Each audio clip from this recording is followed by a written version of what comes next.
So let's talk about the income tax that was recently passed in Washington State. This has been a huge topic, something that I saw coming for quite a while. And I have the great luxury of being involved with the Washington Mortgage Bankers Association, and we have a phenomenal lobbyist who I've talked about.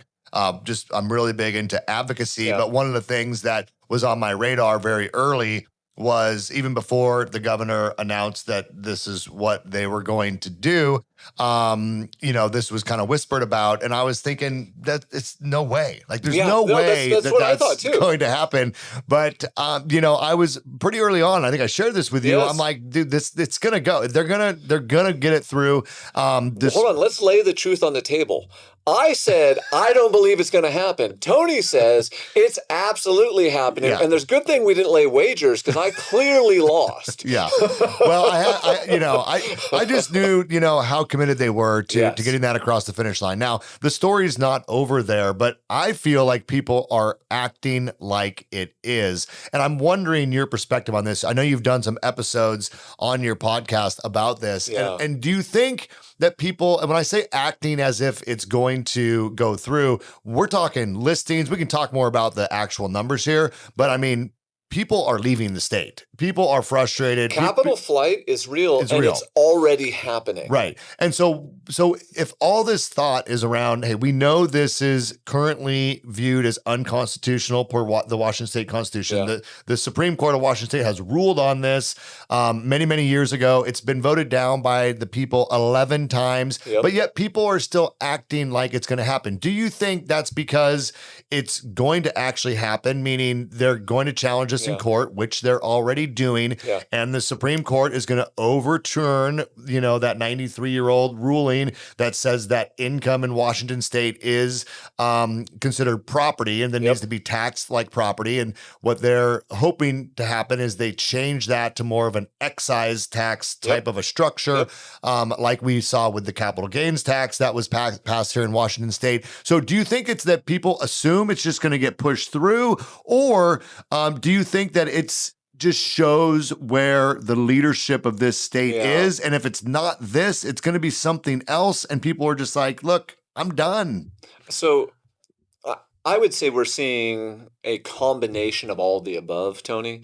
And specifically, a large chunk of our database is business owners, real estate investors, and people who have been in the area for long periods of time. Because, I've personally been selling real estate here since 2003, and we've sold thousands of homes. So I've been able to grow up with these people, grow up with, the excavators where they started with one machine and now they got 20, grow up with the contractors and, the people that are in our networks.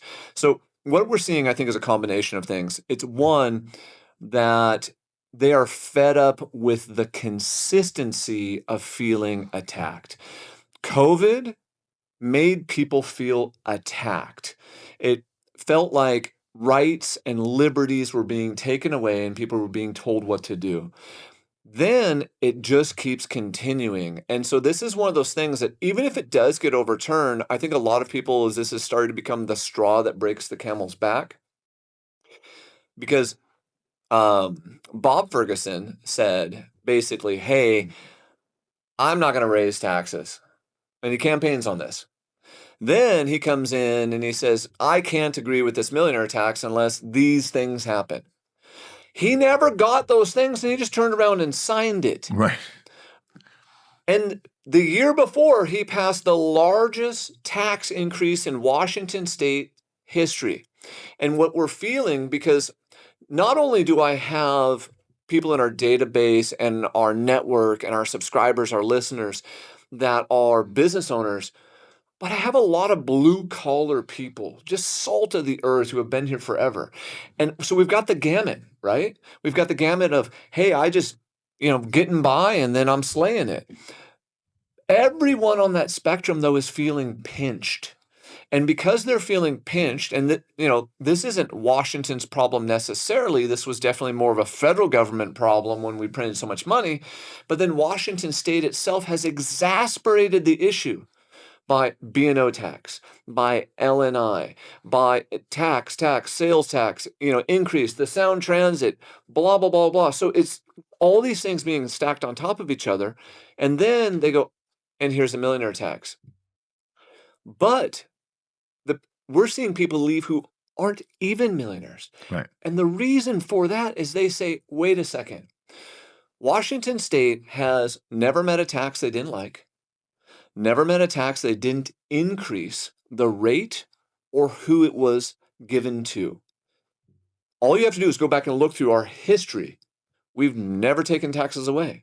So they introduced an income tax while not lowering property taxes, and so what basically everyone believes is the Supreme Court is going to side with the current majority party, just like they did on the the capital gains as an excise tax. And this is where you got to hand it to the Democrat Party. Brilliant legal maneuvering. 20 years probably in the making to do this maneuver. There's enough judges that will vote a certain way. Now, 5 of them come up for election this year, so we'll see. Maybe some of them get replaced. Ferguson just shoved 2 more onto the Washington State Supreme Court, but the majority of the current judges would most likely believe or vote this law as, all right, we'll just use that to change the state constitution, instead of taking it to the voters and using the will of the voters. So whether it's low income, medium income, high income, business owner, it doesn't matter. People feel the affordability pinch. And because of this, every time they hear more taxes or they hear another problem, they're saying, I don't really know. But when we flip it around, that's also creating its own level of unique opportunities and unique circumstances for Washington State. But we do have to change some of what's happening. Otherwise, the prosperity that we're currently enjoying. So the prosperity we're enjoying was all started in the 80s, in the 90s. Microsoft and Amazon and Boeing. And then we slowly chased Boeing out. And we slowly chased Starbucks out. We can't get rid of all of these beautiful job-making companies that have helped create Washington and make us the economic powerhouse that we are. We have to attract that next level of talent. And we're chasing them away to Florida, to Tennessee, to Texas. Have you seen that? I think it was on Visualized Capitalism. It shows like how many taxpayers are moving out of each state. I've seen it, yeah. It's amazing how many taxpayers are moving into Florida, moving into Tennessee, and Texas, moving into places that are pro-growth, pro-innovation, pro-business, pro-consistency in their legislation. And I think that's part of it too. I think people are kind of getting fed up with the craziness. Like the new one with the sheriff. Basically, they passed a House bill that the bureaucrats can now push out an elected sheriff. How is that? That's completely disinterested. It means if you don't like what they're saying, you can silence their speech. Yeah.